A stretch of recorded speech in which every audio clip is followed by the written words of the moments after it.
We are incredibly honored today to have with us two seasoned spacefarers, Johan Tichy and Catherine Janeway.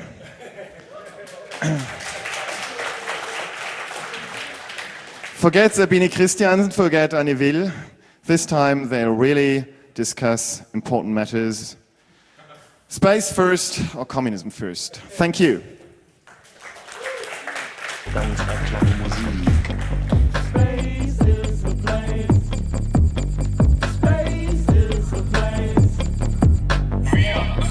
Außerplanetarische Opposition, ihr müsst unbedingt ins Universum.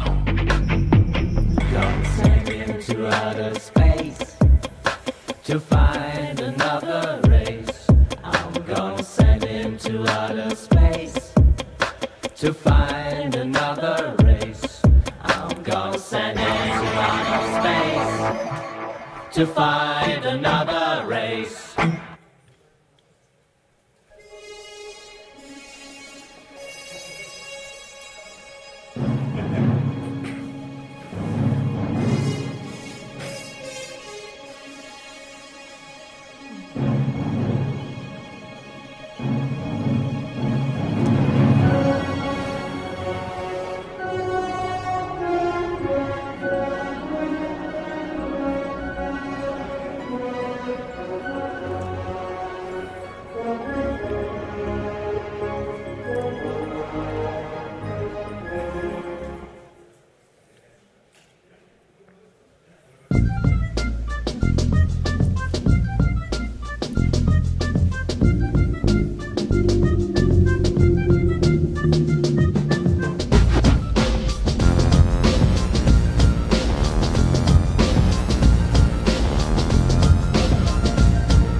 Und dann schütteln die Menschen den Kopf und sagen, nein, nein, das ist nicht der Kommunismus.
Yep. Perfect hair. Whiskers. Usually well-meaning. I wonder what is wrong with me. I should better run a security check, but this is no time for protocol. Get started. Coffee, the finest organic suspension ever designed. It kept me going in all these years. I bet the Borg with it. I'm really glad, and this is no mere phrase, to be here, ladies and gentlemen. It's much better to be up here than in the dark cellar of this spaceship excavation site, where they found us in switched-on mode. We had been there, isolated, left to our own devices, left alone with no other company than, well, us ourselves, and we. And it's nice to find it rather decently lighted up here. After 2 weeks in the dark, it is required to readjust slowly. The first adjustment was somewhat more abrupt. One moment on the bridge of Starship Voyager, the next moment in a small, darksome hole. And just like that, she kept whining all the time. Just a moment ago, unlimited space, now a narrow dungeon. From unlimited resources to none at all. I just said, I'm sharing that fate. Only a blink ago, I was enjoying space communism on the couch in my spacecraft, on my way to exciting unknown stars and great glory. Then suddenly I'm stuck in a cupboard with a leader of the free world who has never before heard of me, the glorious cosmonaut Tyche. Then we discussed the idea of communism. And at least in this point, we surprisingly agreed. If you want to call it communism, as Mr. Tyche due to his Marxist socialist upbringing, and as it used to be called before mankind's migration to space, or if you prefer the term general emancipation, it's the same principle. The idea is to create the preconditions so that everybody may partake in the universe, to grant everybody equal access to society's wealth. And first, to find out who is everybody. New species and mixed forms of living being, machine and software, we discover them all. Or, in your case, Mr. Tyche, it was usually you who was discovered by them. What a cheek. At least this part of our shared time turned out to be a refreshing dialogue. But she wouldn't stop whining. And because I don't have the crew of a spaceship at my command, I checked if I could, with a little bit of soldering, make our holo emitters mobile. With a little bit of soldering? At this point, I became aware of the fact that a certain irresponsible use of technology is apparently part of Mr. Tyche's belief system.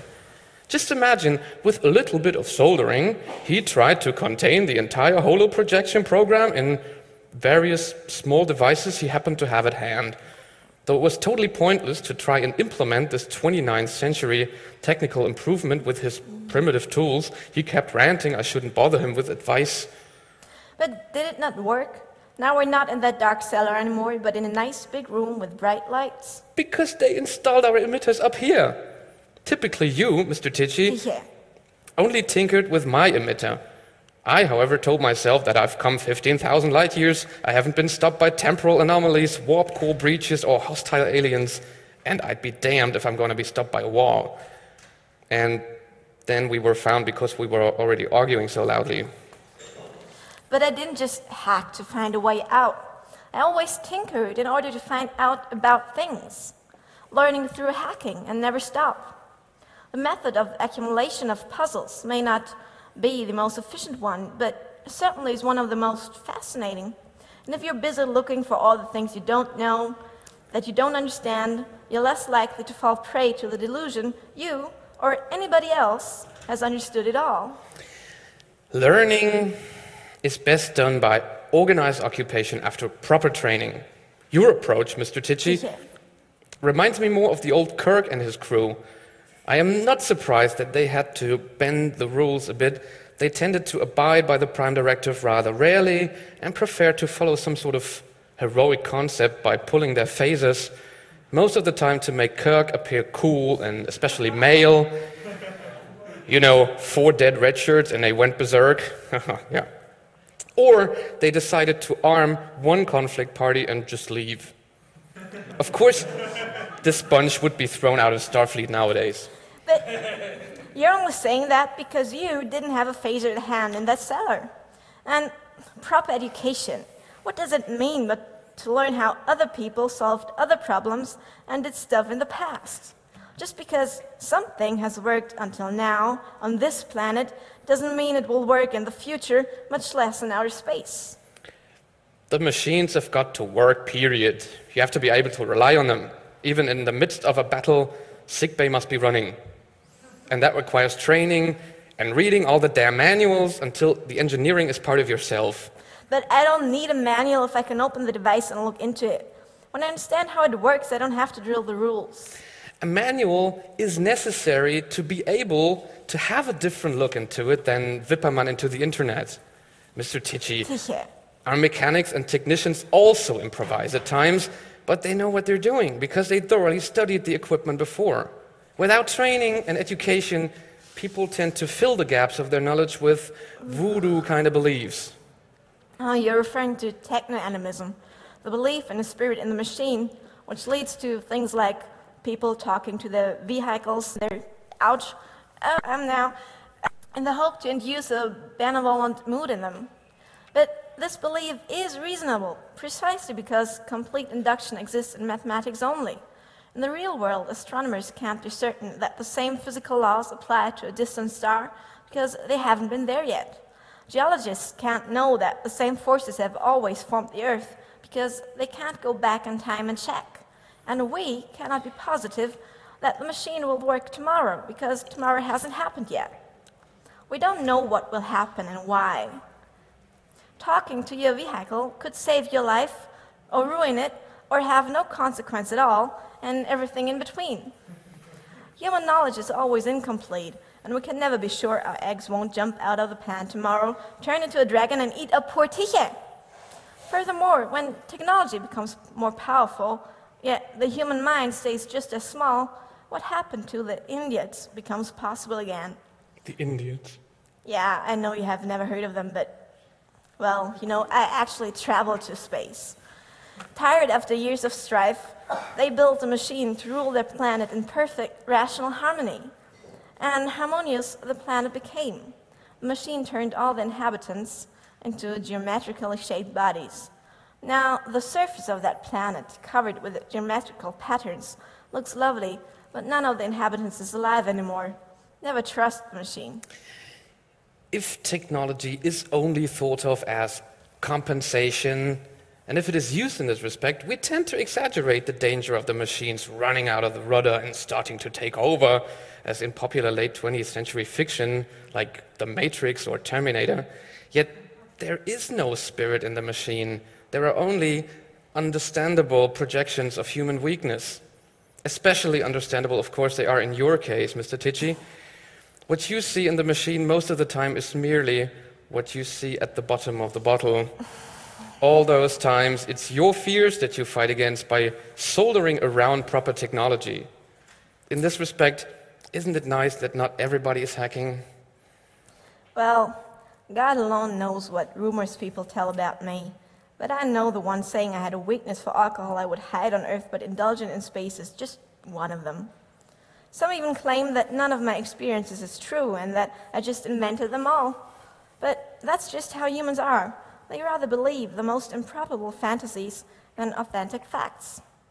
You can't trust the machine, but you can't really trust people either, and even less in situations that pose an immediate threat to their lives. That's why Buckminster Fuller, one of the most advanced thinkers and tinkerers of the 20th century, said that every device that is indispensable for life under certain conditions has to have at least one, but preferably more, backup mechanisms. He knew that technology doesn't always work and humans go crazy when their life is in danger. We need to build our devices and constructions in a way that accommodates technical and human failure. But devices built like that also invite tinkering. In space, everybody is dependent on technology and each other. To be able to rely on everyone, they have to have it off pat and not just pretend as if. I can only laugh about the popularity of these amateur heroes from the early days of space travel. You know the type, always advancing into the abyss, no skill, putting everybody around them in danger, but ensuring them that with patternless passes they could totally rely on them. Lean on me, I won't fall over, baby. But they usually fell over. This nonsense adventurism was never my cup of cream. I didn't have a hard time deciding for myself back in the days who wanted to muck around in the dirt when you could be studying quantum mechanics. And at the academy, I learned much about the world and about friendly and cordial authority. I learned how vast and surprising the universe can be, and that still everybody puts their pants on one leg at a time. You sure? And there's no one who couldn't use a good advice